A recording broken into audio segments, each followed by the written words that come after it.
Assalamualaikum warahmatullahi wabarakatuh. Halo, perkenalkan nama saya Hila Septiana.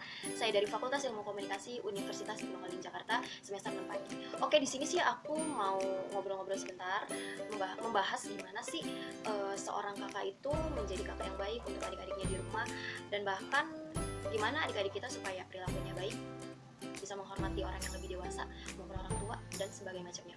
Oke, di sini sih aku bakal cerita aja ya pengalaman, karena aku pun sendiri sebagai anak pertama dari 2 adik ya. Nah, di sini nih aku bakal cerita apa sih perannya kakak itu di dalam rumah untuk adik-adiknya. Oke, yang pertama pasti orang tua itu mengharapkan anak pertama bisa mendidik adik-adiknya, bisa menjadi contoh yang baik, bisa menjadi teman saudara kandung sendiri yang benar-benar harmonis untuk adiknya, benar-benar sweet ya. Sweet sih kalau kata sekarang ya, pokoknya yang baik itu. Nah, aku sih punya tips buat kalian. Jadi seorang kakak itu bagaikan tuh kapten.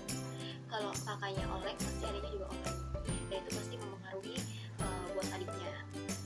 Jadi gini, menurut aku sih, namanya anak kecil, apapun yang dia lihat, apapun yang dia dengar, mau dari gambar, mau dari perkataan seseorang, pasti anak itu selalu merekam, benar-benar merekam, dan pasti dia mencontohi.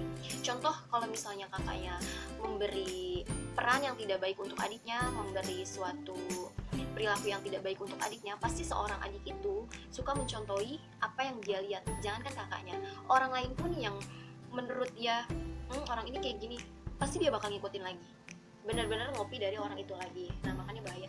Kenapa sih seorang kakak itu harus bisa gitu menjadi teman baik untuk adiknya? Ya karena itu sangat penting dalam menjaga komunikasi bersama adik sendiri. Kenapa sih harus menjaga komunikasi? Ya, yang pertama, hubungan yang namanya kakak adik itu harus baik.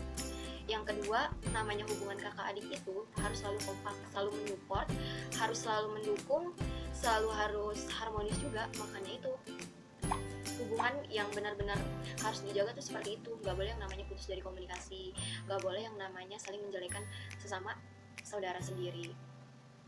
Karena yang namanya anak kecil itu, mereka itu yang dimana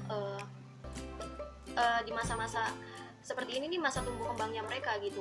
Apapun yang mereka dengar, apapun yang mereka lihat dari sejak kecil, bahkan lingkungan itu sangat berpengaruh apa yang dia lihat gitu. Dan pastinya menurut dia itu, apa yang gue lihat, contohnya ya gue bisa niruin, bahkan bisa jadi kebiasaan. Itu yang bikin bahaya.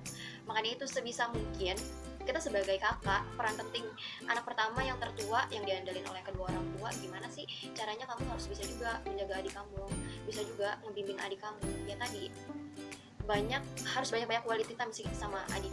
Sebisa mungkin ajak mereka ke hal yang kerana yang positif, pasti pun mereka pun akan mengikuti apa yang kita ajarin yang baik-baik.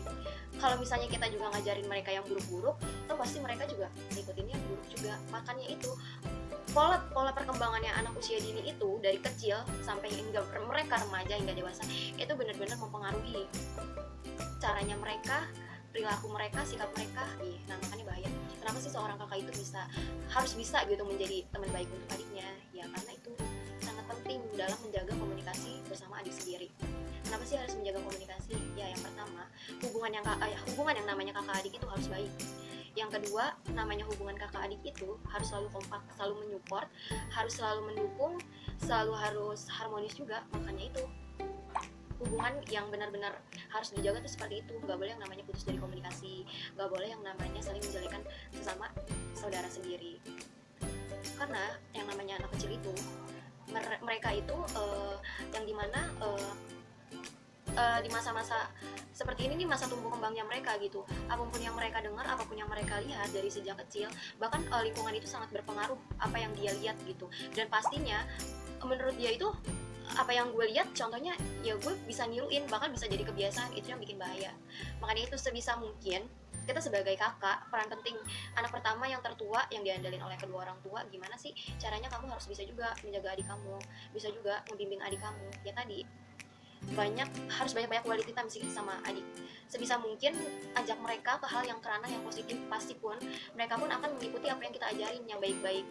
Kalau misalnya kita juga ngajarin mereka yang buruk-buruk, tuh pasti mereka juga ngikutin yang buruk juga. Makanya itu pola perkembangannya anak usia dini itu, dari kecil sampai hingga mereka remaja hingga dewasa, itu benar-benar mempengaruhi caranya mereka, perilaku mereka, sikap mereka.